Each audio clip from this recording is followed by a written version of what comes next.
Welcome back to Historical Secrets, where we unlock stories that have long been hidden in the hazy smoke of history.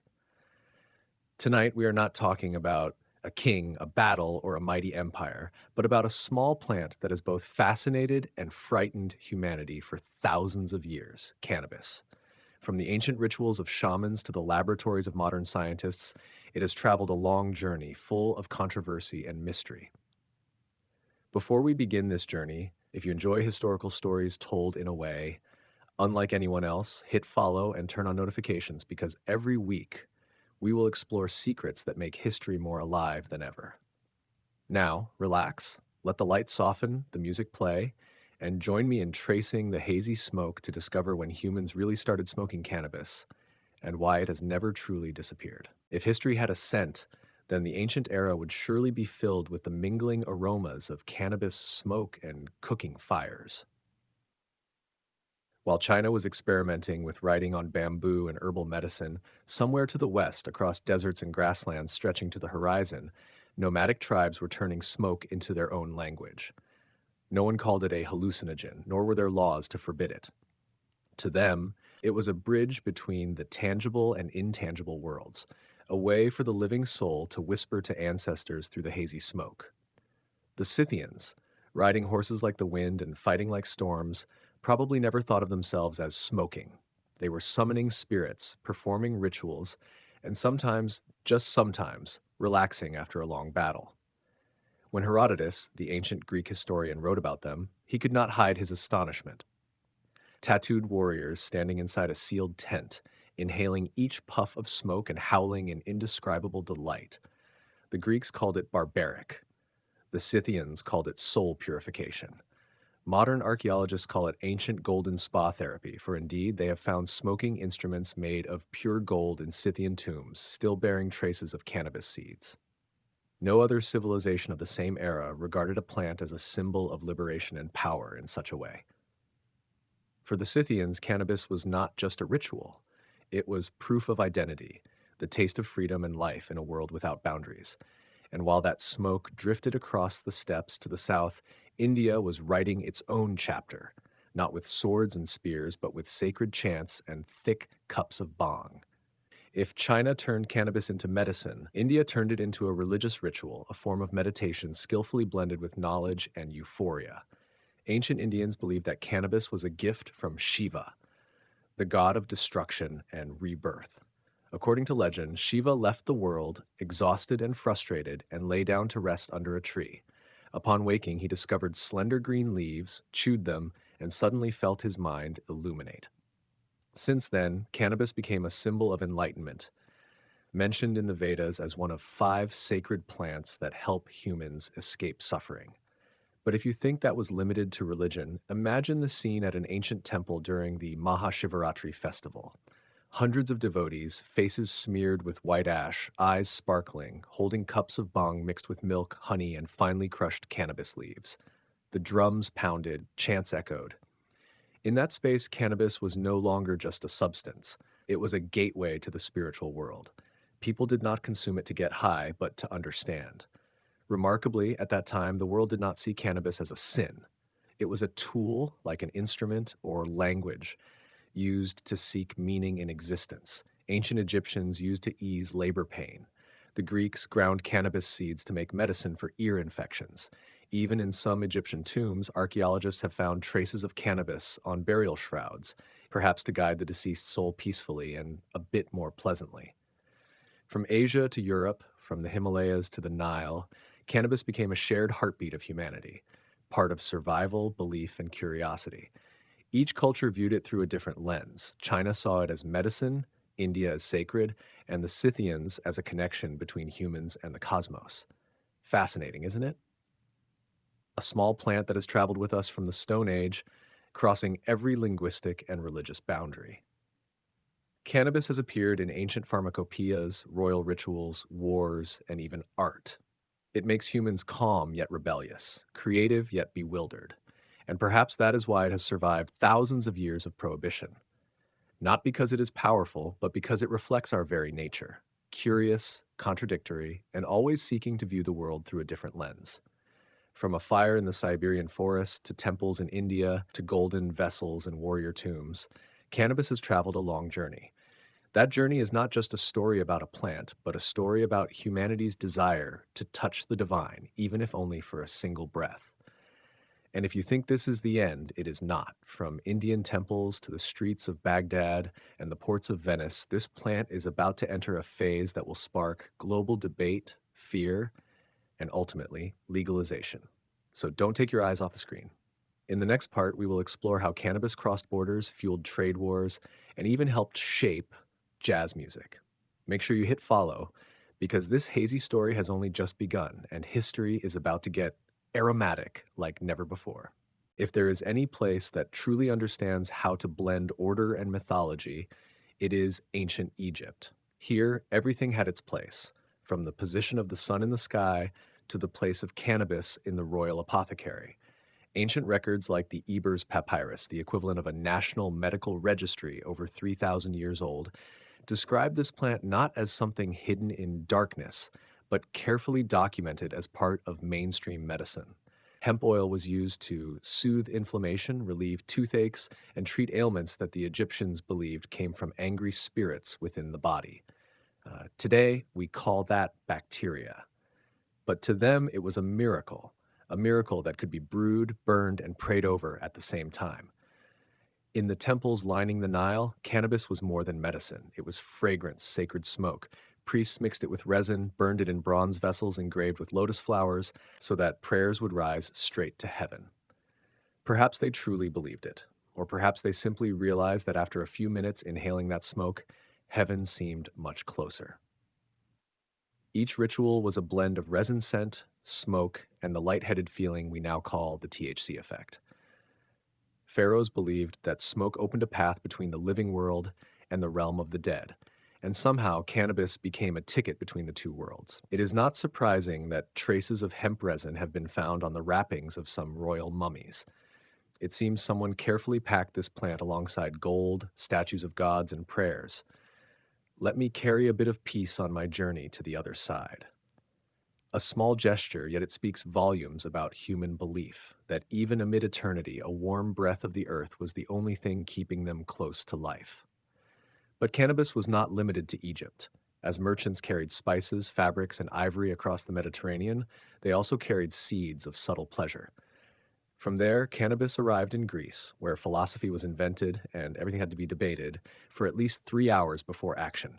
For the Greeks, it was not a sacred herb, but a natural phenomenon to be analyzed.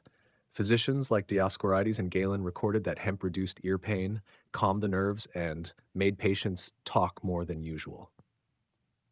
A subtle way of saying they began to discuss the nature of happiness. In Athens, where Socrates taught philosophy by questioning students until they were bewildered, cannabis quickly became an unofficial part of garden debates. People did not smoke it in the public square. Ancient Greece still had its sense of decorum, but they burned it in small vessels, inhaling gentle puffs before writing poetry, sculpting, or attempting to define the soul mathematically. For the Greeks, cannabis was not an escape. It was a tool to expand perception, another way to touch the truth, even if only for a few misty minutes. From Greece, the seeds followed the Roman Empire throughout Europe. And like everything the Romans touched, it was organized, taxed, and put into practical use. The Romans valued utility over philosophy. They cared little for the soul, but they knew that hemp fibers were strong enough to bind sails, draw bows, and even stitch wounds. In the journals of Pliny the Elder, the Roman naturalist, cannabis is described as a gift from Mother Earth, as strong as a warrior and as useful as a slave. From the fields of Sicily to the ports of Alexandria, cannabis was an indispensable part of the empire.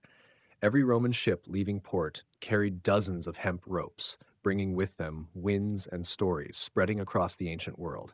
But it was in everyday life that this plant truly shone. Farmers used it for ropes, for fabric, and sometimes as a painkiller after excessive taxation. Some Roman poets even mentioned the healing smoke of Eastern herbs as a symbol of temporary liberation from society's strict rules. By torchlight, those whispers spread through taverns, dusty streets, and public baths, where people set aside their empire to reclaim a bit of warmth from nature. Looking back, it is marvelous to see how the same plant could be connected to religion, medicine, war, and poetry. In the East, it was revered as a healing deity. In the West, it was cherished as a tool of life. From that tiny seed, humanity wove a thread linking reality and spirituality, humans and Mother Earth. A thread so strong that thousands of years later, we still cannot let go. And then, as the ancient era closed, cannabis entered a new chapter, one where it was no longer just medicine or rope, but a symbol of awareness, rebellion, and misunderstood joy. Yet before the modern world began redefining it with laws and prohibitions, cannabis had once been seen as a small miracle, a gift of the earth that humanity in some moment had learned to appreciate. So, when you hear someone talk about weed, remember that there was a time when it was offered to gods, written in ancient scrolls, and floated down the Nile with the souls of kings. And if you are still here listening to this story, hit subscribe because this journey is far from over. In the next part, we will witness how the world stepped from the light of divinity into the shadows of prohibition, where a wisp of smoke became the cause of an entire struggle between freedom and control. By the Middle Ages, when the church controlled every breath and the court controlled everything else, cannabis continued its journey, quietly but unstoppable. It entered the Islamic world, praised by scholars, physicians, and sometimes poets as a gift from God for peace of mind.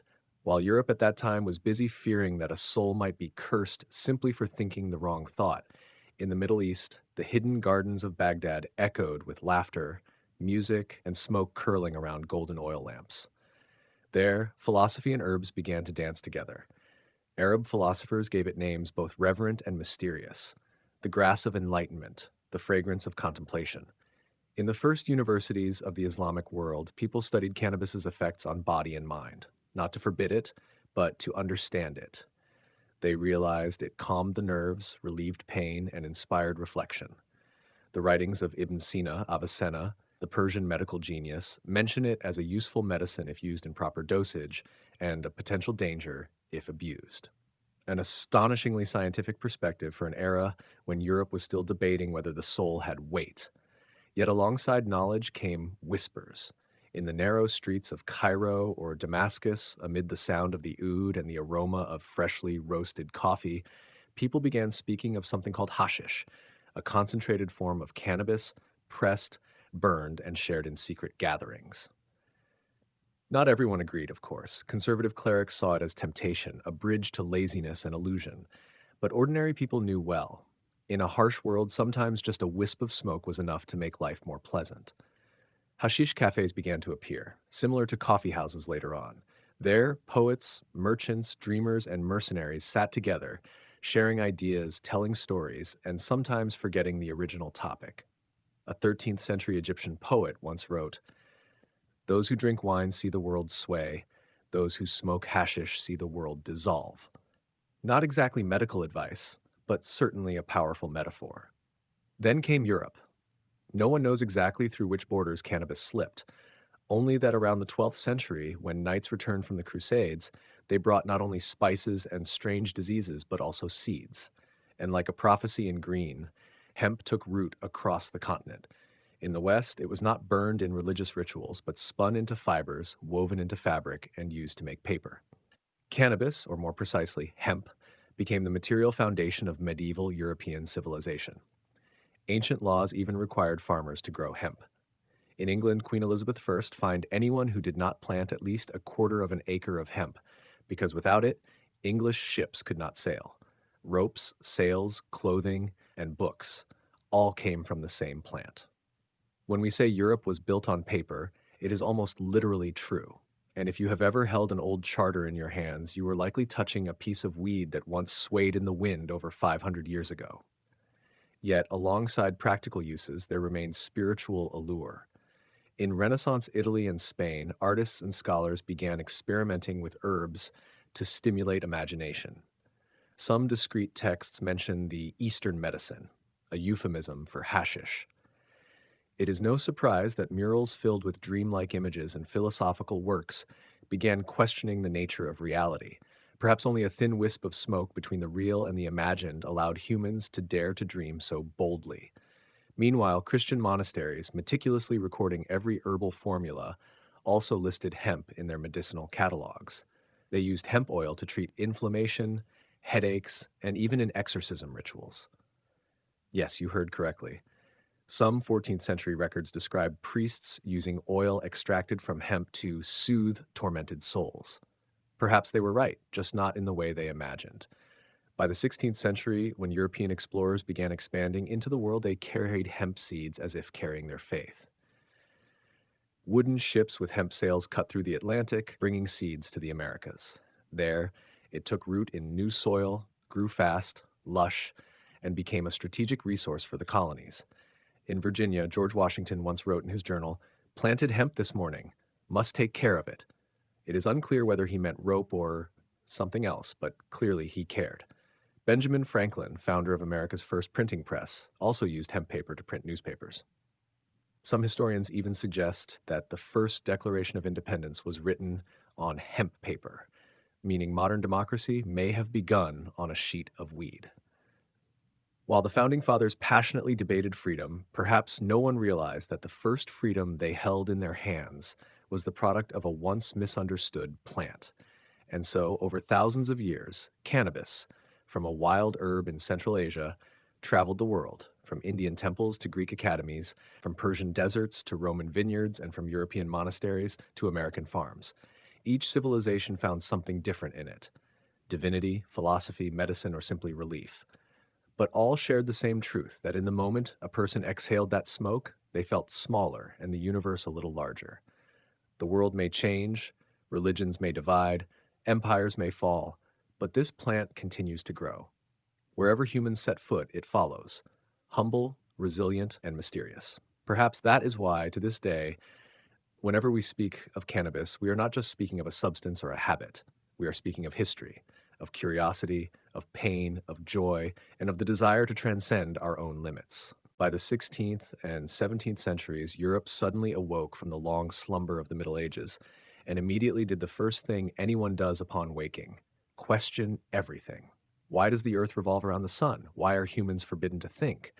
And even, why can a plant make us feel so relieved while still being considered sinful? While Galileo was gazing at the stars, herbalists quietly gazed at pots of plants.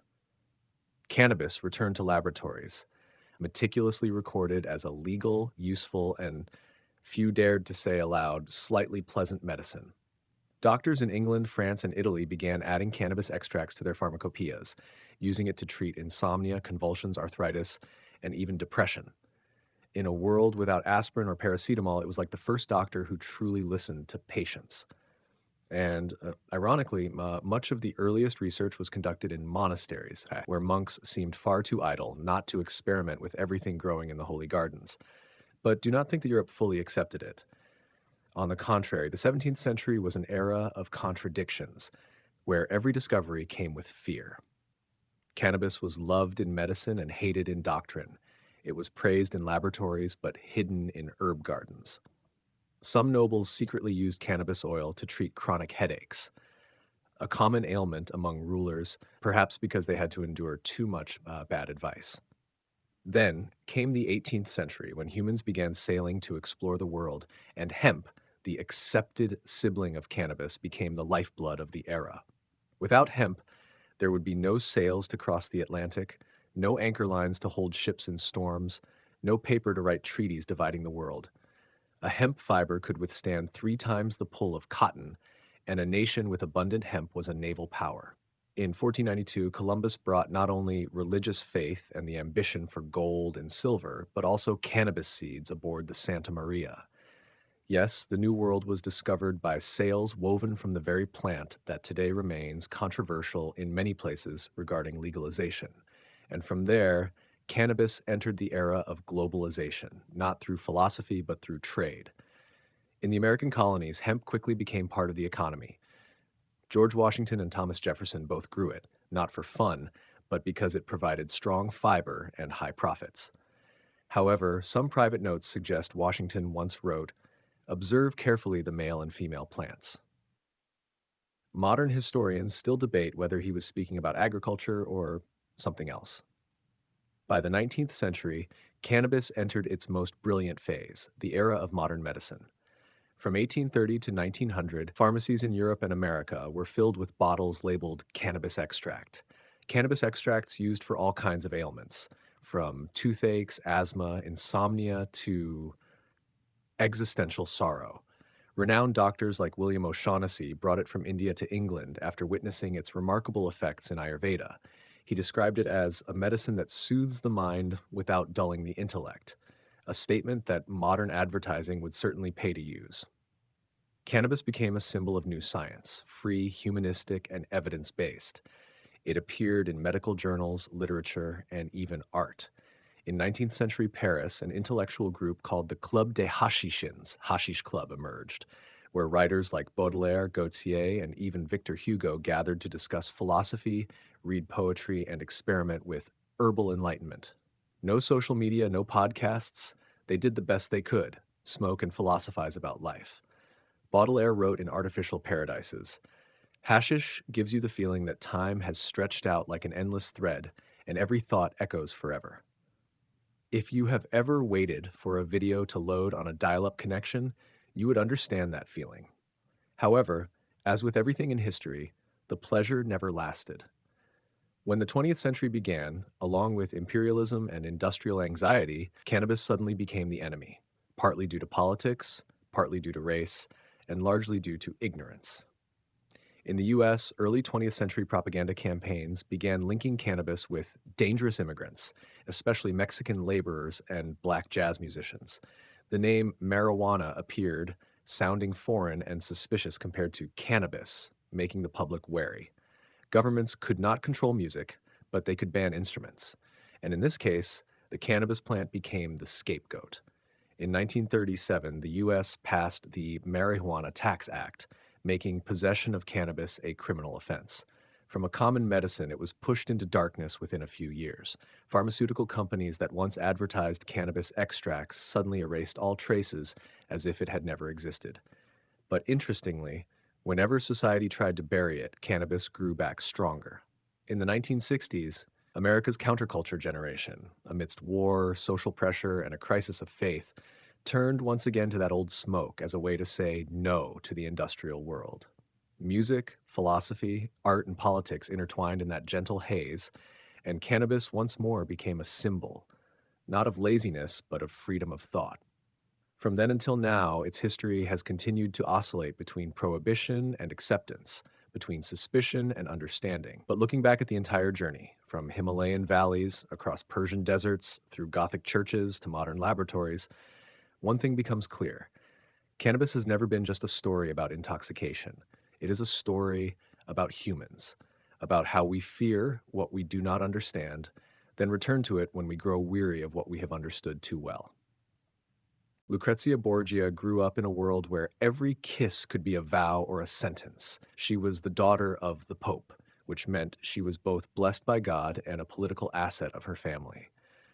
Within the cold marble walls of the Vatican, where prayers echoed alongside the scent of incense and hidden blood, she learned that power did not come from faith, but from the ability to make others believe what you wanted them to believe.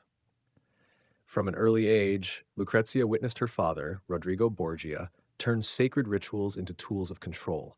The throne of God was bought with real gold. Sins were forgiven with heavy purses of money.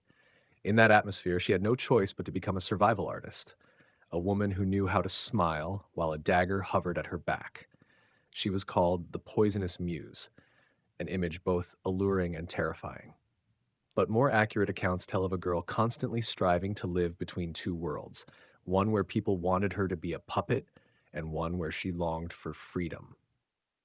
Whenever she smiled charmingly at high society parties wearing a gown embroidered with golden thread and a long pearl necklace reaching her waist, it was not just beauty, it was a weapon. When her second husband, Prince Alfonso, was killed, all fingers pointed to her family. Some said she was complicit, others claimed she was a victim. But in Rome, truth mattered less than the story being told. And the story of Lucrezia was always rewritten by powerful men who wanted to secure their place in history. After Alfonso's death, she quietly withdrew from the Vatican, leaving behind a storm of rumors. But it was during these seemingly silent years that she truly became the woman history would remember. No longer controlled by her father or brother, Lucrezia began to prove herself not just as a symbol of scandal, but as a ruler. When she was married to Alfonso d'Este, Duke of Ferrara, people thought it was just another political arrangement. But this time, she found something that power could not buy: respect. Ferrara, unlike Rome, was not tainted by Vatican intrigues. Here, Lucrezia became a patron of the arts, a lover of literature, and even a devoted mother. She invited poets, painters, and philosophers to her court, transforming it into one of Italy's most brilliant cultural centers. Portraits of her no longer carried the stain of corruption, but a serene depth, a symbol of intellect and soft power. Yet, even after leaving the shadow of the Vatican, Lucrezia could not escape haunting stories. Renaissance historians, captivated by her beauty and lineage, made her the protagonist of toxic legends. People said she carried a ring with a secret compartment for poison, just a drop enough to send an opponent to the grave. But there is no evidence this was true. Perhaps the ring was merely a product of imagination. Yet it was that imagination that created the Borgia legend we still know today. What made Lucrezia different from countless women forgotten by history was that she existed between two extremes, both a tool and a player. She knew how to use the standards set by men to turn them against themselves. When the world saw only a golden doll in the Pope's hand, she quietly negotiated, wrote letters, arranged marriages, and intervened in politics.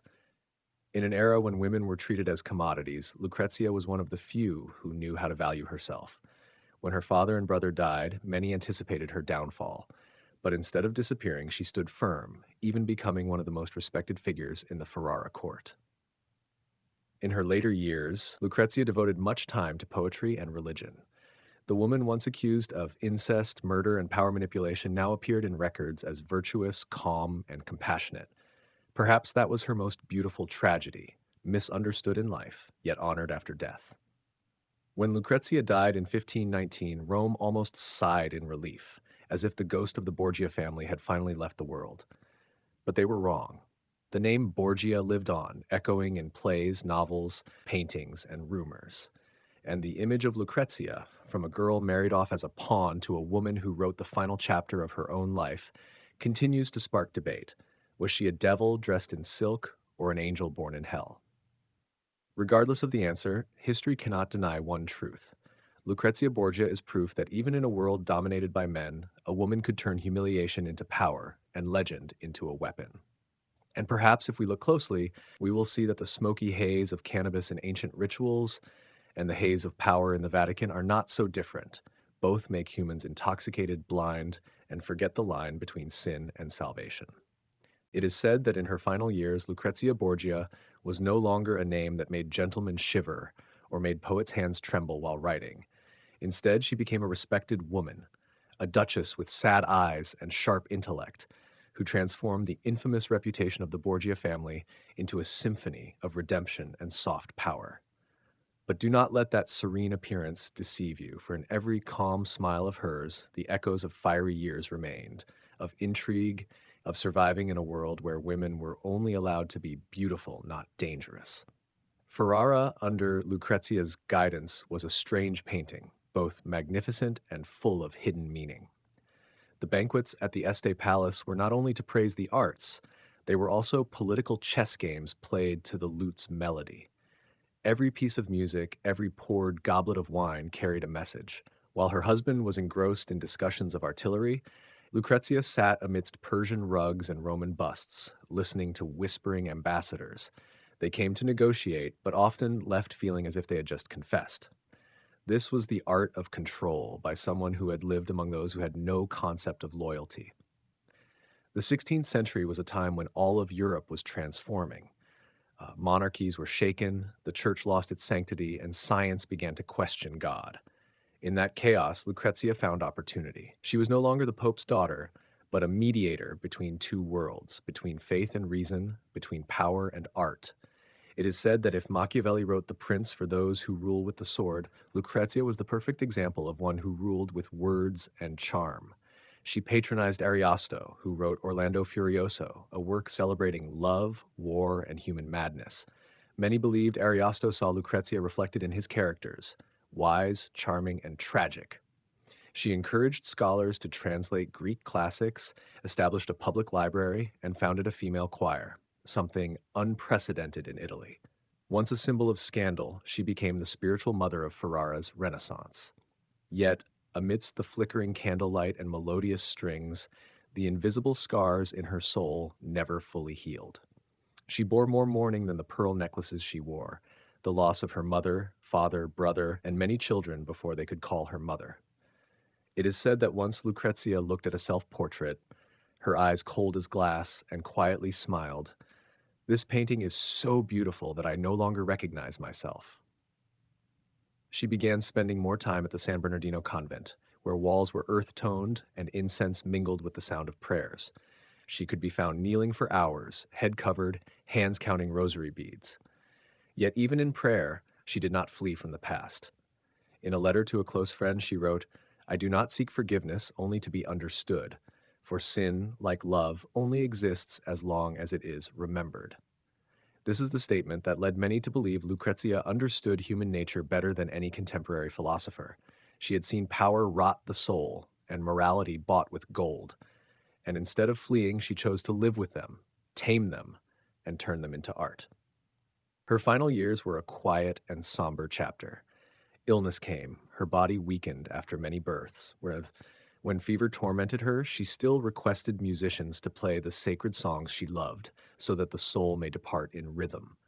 It is said that on the night before her death, she gazed out the window where moonlight touched the stone wall and whispered, "They will not remember who I was, only the stories about me. And that is enough."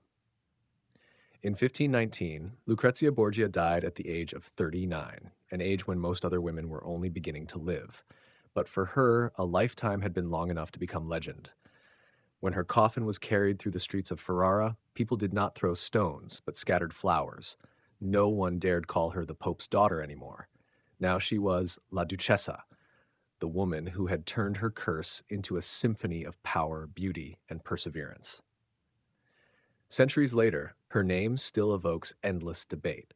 Was she a villain or a victim, a poisoner or enlightener?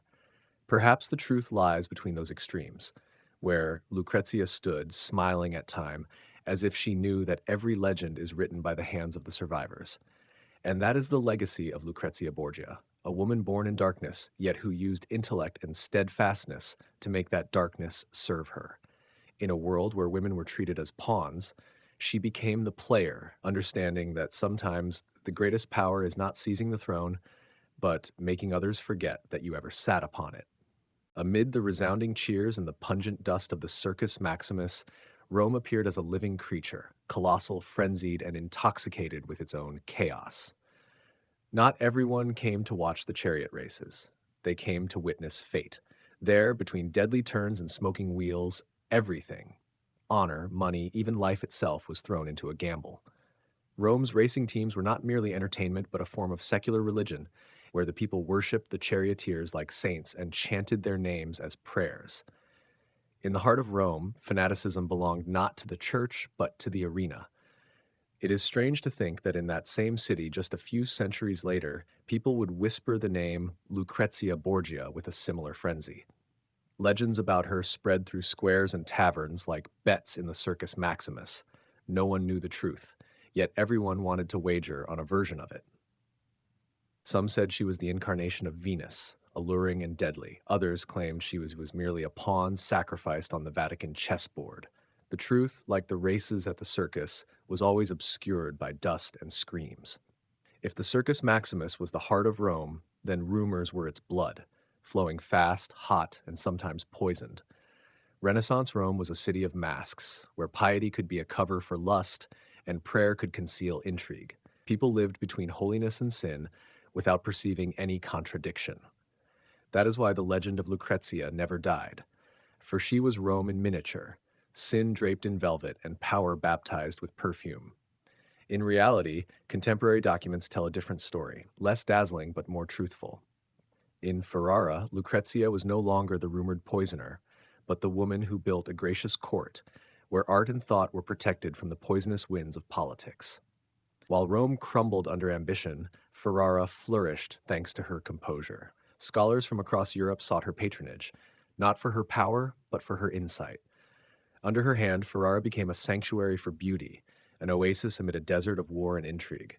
And there she rewrote her legacy, not in blood, but in ink and music.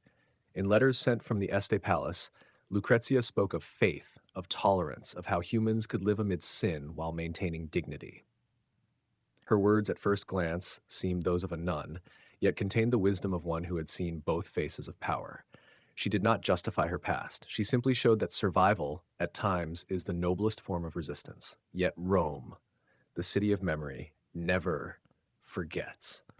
Like the Circus Maximus, where the old stands still whispering of races long past, the name Borgia echoes through centuries as a scar on Europe's soul. Later generations could not look away from the story.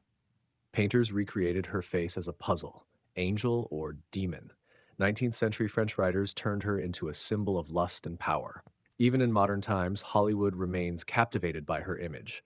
Golden hair, a half smile, and a ring containing poison. Yet few realize that it is this very obsession that has kept Lucrezia alive. For deep down, the world always needs figures like her, those who blur the line between good and evil, forcing us to ask, does justice truly exist, or is it merely a game for the strong? Lucrezia was neither monster nor saint. She was human in an era when humanity was a rare privilege. And perhaps that is why she became more immortal than any pope who ever wore a crown. Imagine, when the races at the Circus Maximus ended, the dust settled, and the cheers turned to silence. In that empty arena, only the traces of wheels, fragments of armor, and the vague sense that people had witnessed something beyond comprehension remained. Lucrezia's legacy is the same. Whether defamed, distorted, or mythologized, she still stands, not in the blinding light of innocence, but in the murky glow of truth. Perhaps that is her ultimate victory. While the men around her, from Pope Alexander VI to Cesare Borgia, collapsed under the weight of ambition, Lucrezia somehow endured in the memory of humanity. Not because she was perfect, but because she was complex. And in history, complexity is the only thing capable of outlasting power. As the sun sets over the Palatine Hill, the ruins of the Circus Maximus remain, silent like a wordless hymn. The stands have fallen, but the ground still vibrates with the hoofbeats of the past. Perhaps somewhere, amid dust and stone, the spirit of Lucrezia Borgia is smiling. Not the smile of a conqueror, but of one who understands that sometimes surviving a legend is the only way to become immortal. When the dust of the Circus Maximus cleared and the sound of hooves had faded into the past, people realized that those races were not just about speed, they were about the very soul of Rome. Every turn of the wheel was a symbol of how this empire operated. Glory was built on danger, order maintained through chaos, and power always defined by the ability to bend fate. The Romans lived in a world where chance was a religion, and the Circus Maximus was the temple of Fortuna, the goddess of fortune. Each race was not merely a bet, but a test of faith. In that noisy crowd, one could see every social class: nobles wearing gold rings, scarred soldiers, slaves carrying their last coins. They shouted, cursed, prayed together, not for who would win or lose, but because in that moment all boundaries of rank dissolved. It was the most beautiful illusion Rome ever created. In the roaring of the wheels, all were equal before the goddess of luck. Yet it was there that Rome revealed its true nature.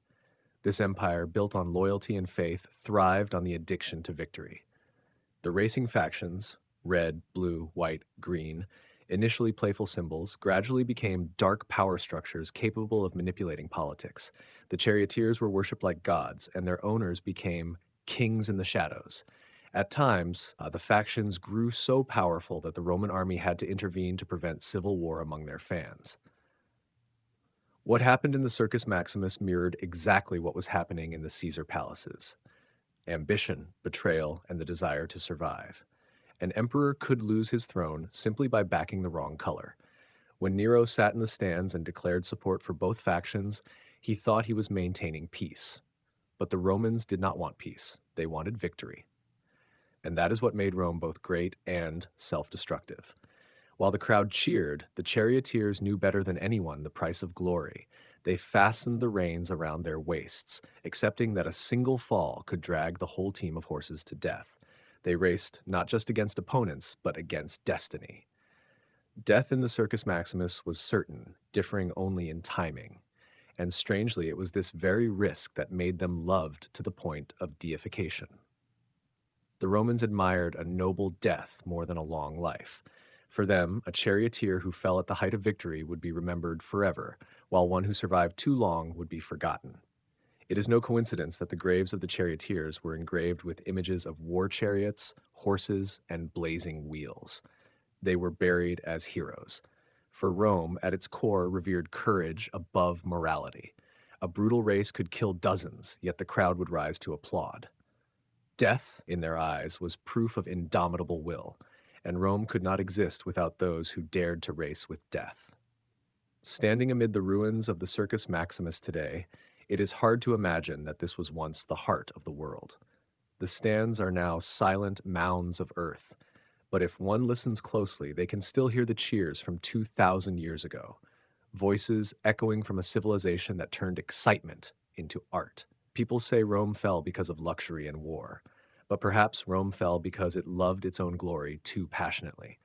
It is ironic to think that those who once drove the chariots are now mere shadows in history, while their audiences, those who cheered, bet, and killed for their favorite colors, remain Rome's most vivid legacy.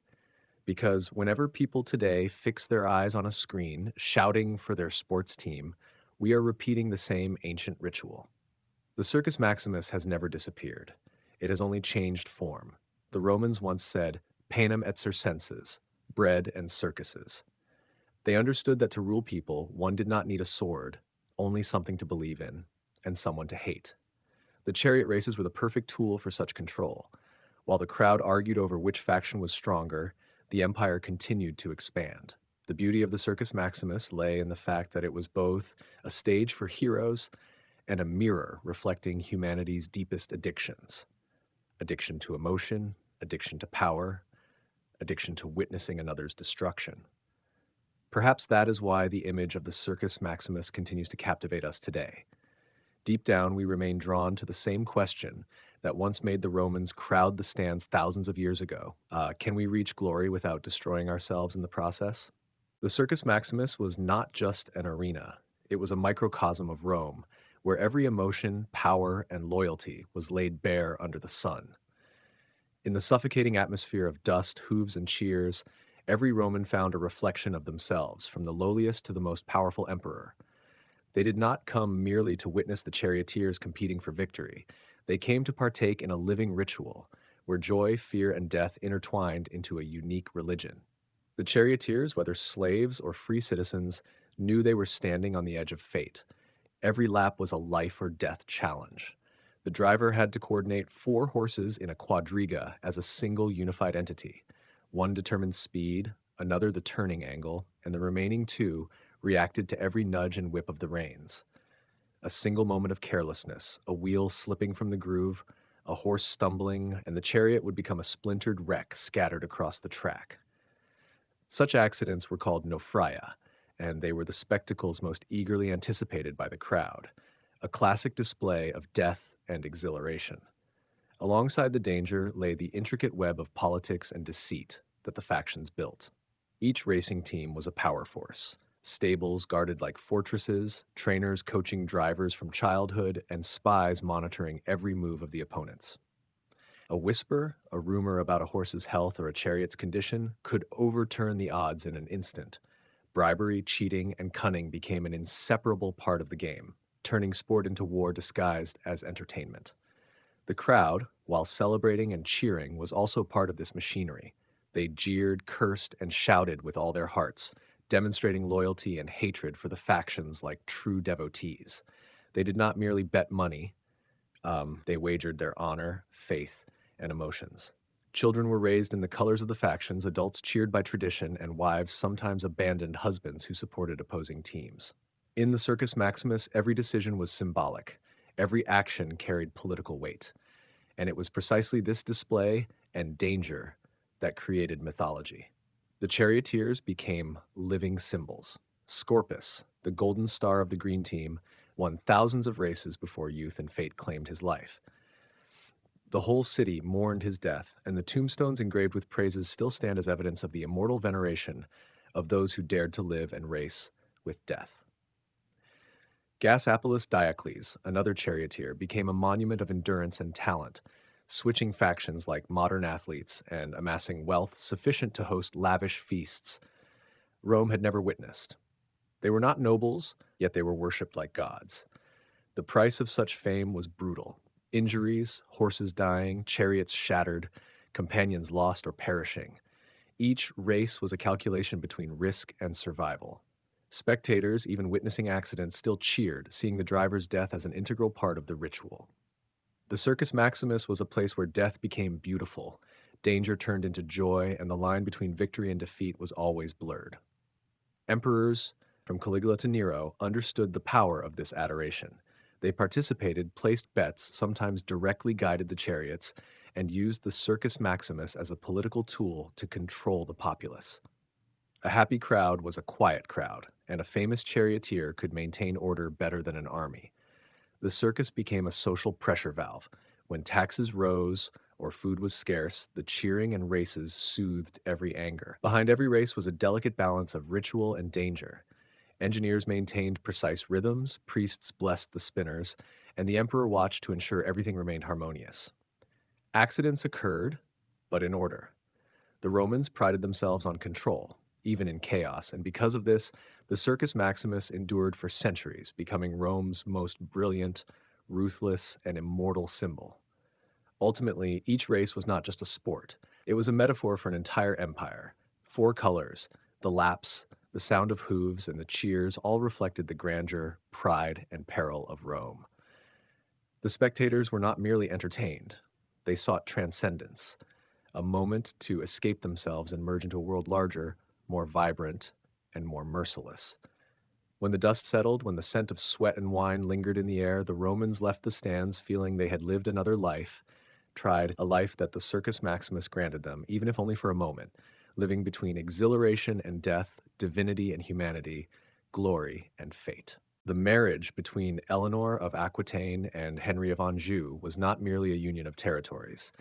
It was an ongoing confrontation of power, intellect, and ambition. Eleanor, with her keen political instincts, quickly understood that the throne was protected not only by the sword, but also by a network of information, whispers in the halls, and the loyalty of servants. Every smile, every polite bow could conceal a plot or present an opportunity. She turned the court into a giant chessboard where nobles, knights, and diplomats became living pieces, moving according to her strategy, sometimes without even realizing it. Henry, hot-tempered and powerful, once believed that his authority lay in the sword and the majesty of the throne. But Eleanor quickly demonstrated that true power lay in the ability to influence the minds and loyalty of those around him. She created a sophisticated network of loyal knights, astute messengers, and even hidden observers. Secret letters, midnight meetings, and ambiguous promises became weapons in Eleanor's hands, allowing her to manipulate the court while maintaining an elegant and refined appearance. This political stage was not only a place for factions to contest intellects, it was a battleground between emotion and reason, personal ambition and national interest. Eleanor understood that a poorly timed word could collapse a noble's reputation, and a misplaced gesture could provoke a rebellious knight. She orchestrated everything with the finesse of an artist, both majestic, mysterious, and provocative.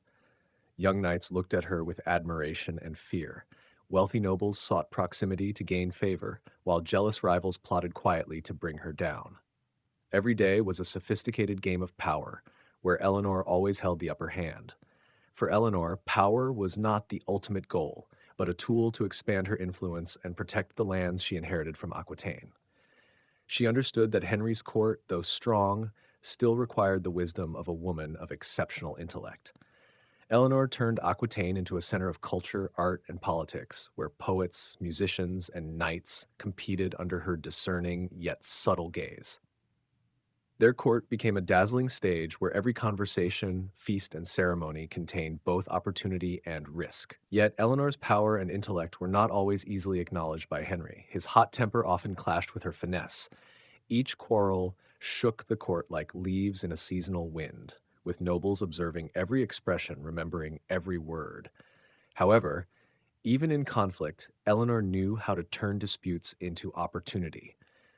Every argument between them forced the court's factions to choose sides, creating a chain of political dynamics she always controlled. Moreover, Eleanor was a pioneer in using information as a weapon. She exploited a network of observers, enlisting servants and messengers to gather news from across her vast territories. Secrets were delivered to the court as pieces of a puzzle to build strategy, threaten or encourage nobles, and maintain the loyalty of knights. Every meeting was not just a discussion of affairs. It was where Eleanor tested loyalty, measured ambition, and shaped the political landscape. Within the broader context of 12th century Europe, Eleanor's influence extended beyond England's borders. Aquitaine, a wealthy and culturally advanced region, became a crucial strategic resource. She turned marriages, alliances, and treaties into political tools, weaving power like an artist.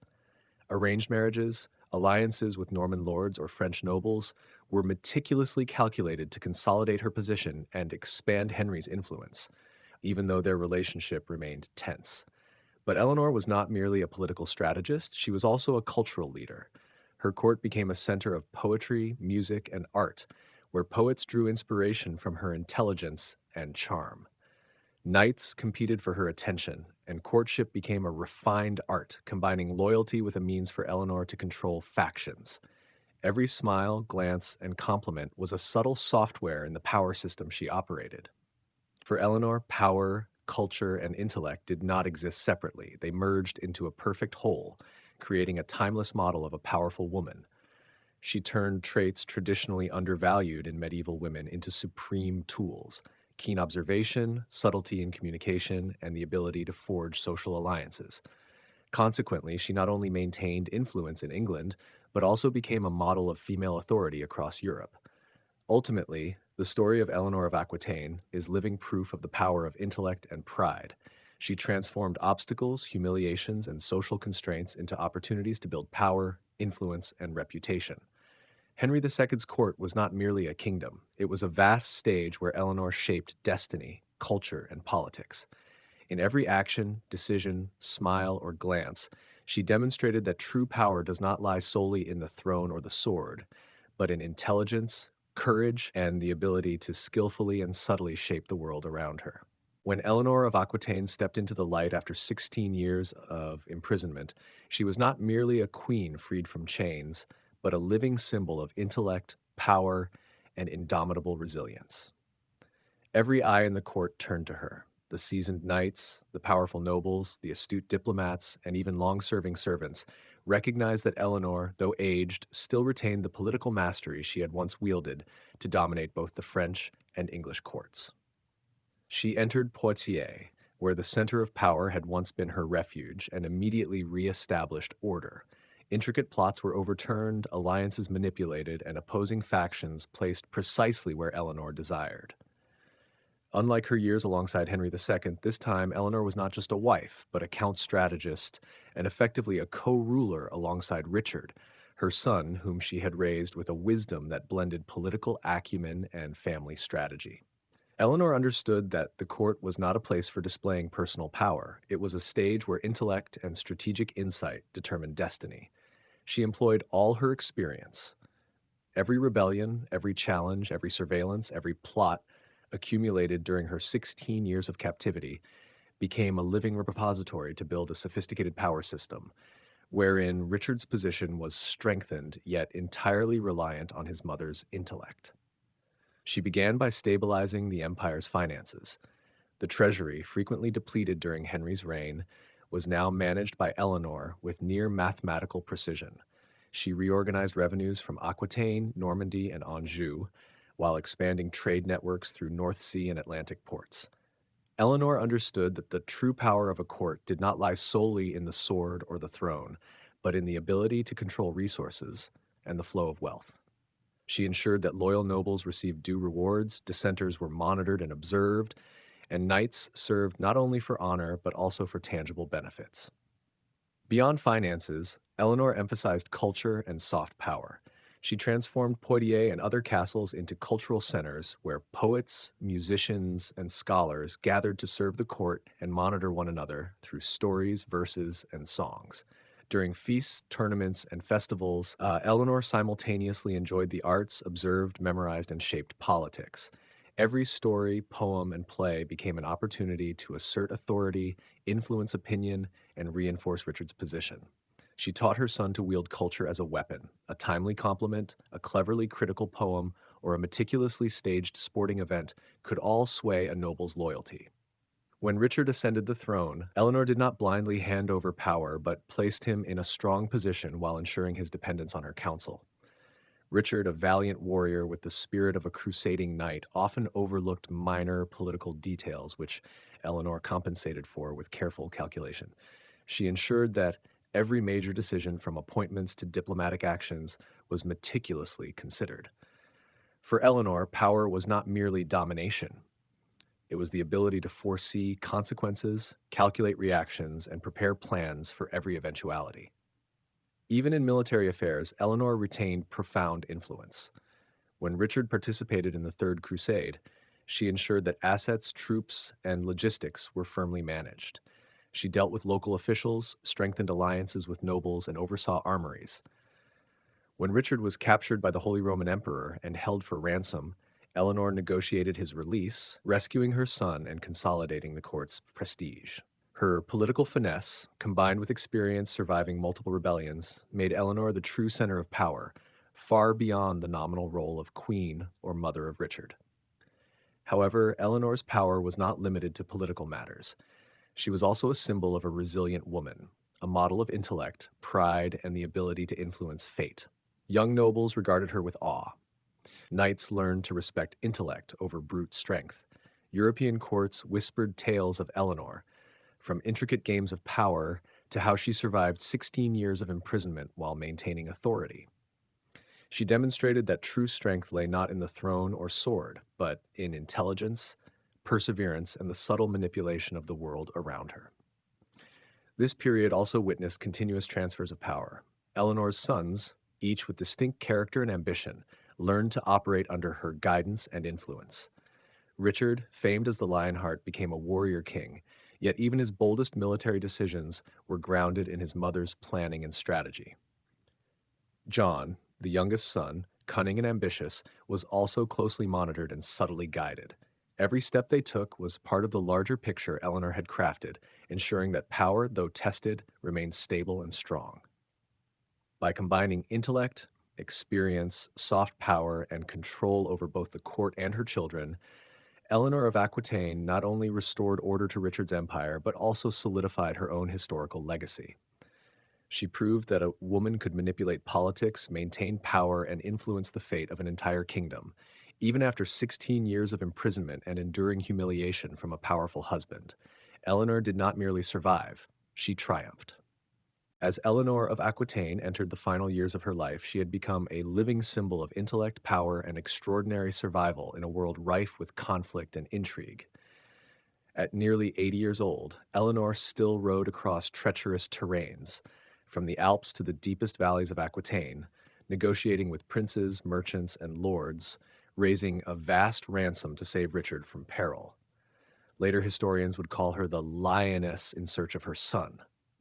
And indeed, Eleanor fought tirelessly to protect her beloved child, both warrior and ruler. Yet, even that resounding victory could not erase the loneliness and sorrow that lingered in her heart. Richard, the valiant warrior, traveled far and wide to bolster his reputation and authority, while John, the cunning and ambitious youngest son, sowed discord within the realm, whispering to the barons that England would be better ruled if power belonged to him. Eleanor stood amid these ambitions, both mother and strategist, ever aware that the survival of the empire depended on her intellect and vision, not the courage or physical strength of any prince. She soon realized that peace in the court was a luxury rarely enjoyed. Richard returned from captivity in the glory of victory, and the people of England celebrated their heroic king. But for Eleanor, courtly stability never came automatically. It was the result of careful strategies, meticulously constructed alliances, and controlled intrigues. She maintained this fragile unity while Richard was occupied on the battlefield and John lurked in the shadows of the throne. Eleanor understood that power could not rely solely on military strength. It required intellect, experience, and the ability to manipulate the loyalty of those around her. Eleanor was no longer just a queen, she was a master strategist, orchestrating every aspect of politics from the royal household to distant castles. She negotiated treaties, appeased discontented nobles, and managed the treasury with precision. Eleanor's letters became instruments of power, more potent than any decree. A single line from her hand could redirect an alliance, reconcile a dispute, or secure the loyalty of a commander. She leveraged both familial networks and skillful relationships to maintain domestic stability and protecting Richard, controlling John, and consolidating her own influence. In every detail, from tax allocation to appointments, Eleanor demonstrated that intellect and strategy could triumph over sword and throne. Even in military matters, she retained profound influence. When Richard was struck by a crossbow during a siege in 1199, Eleanor did not hesitate to rush to his side. She applied her experience, keen observation, and negotiation skills to help her son navigate a perilous situation. For Eleanor, every military action and strategic decision was not only about defending territory, but also a lesson in wielding power and creating lasting influence. Her expertise commanded respect from all who faced her, whether generals or princes. However, Eleanor's power extended beyond politics and military affairs. She was also a cultural and spiritual icon. In castles and at Poitiers, she established cultural centers where poets, musicians, and scholars gathered. Feasts, festivals, and competitions became tools for Eleanor to observe, manipulate, and reinforce authority. She transformed culture into a political instrument, a compliment, a cleverly referenced poem, or a meticulously staged festival could shift loyalties and control public opinion. Thanks to this ability, even as age and health declined, Eleanor maintained superior spiritual power, compelling both allies and adversaries to weigh every decision concerning her. Eleanor's life also demonstrated the resilience and indomitability of women in an era when power was predominantly male. She outlived two kings, survived numerous rebellions, imprisonment, and scandal, yet stood firm as a symbol of intellect and survival. Even after Richard's death, she did not retire to a convent but continued to act to protect her youngest son, fortify her family's position, and sustain her influence across European courts. She was simultaneously a strategist, a mother, and a model of independence and refined power, clearly showing that true strength lay not in the sword, but in the ability to affect the world through intellect and influence. Through steadfast and seasoned actions, Eleanor redefined the role of a queen. Before her, royal women were pawns. After her, they were players. She ruled through influence, intellect, strategy, and indomitable perseverance. Eleanor's actions in the later years of her life, from negotiating ransoms, supporting Richard, controlling John, to consolidating European alliances, not only protected the empire, but also shaped political, cultural, and social legacy for centuries to come. Ultimately, Eleanor proved that power is not limited by age or gender. At nearly 80, she remained the center of authority, influence, and intellect, commanding the respect of kings, generals, and nobles alike. She was living proof that in a world full of intrigue, war, and ambition, resilience, intelligence, and subtle strategic skill are the most enduring weapons. Eleanor of Aquitaine transformed history and notoriety into immortality, and her legacy lives on in the courts, chronicles, and minds of those who understand the true strength she embodied.